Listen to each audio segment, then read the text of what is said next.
योगेन चित्तस्य पदेन वाचा मलं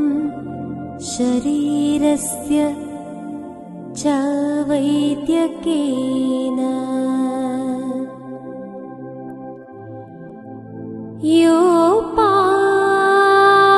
योपाकरोत्तमं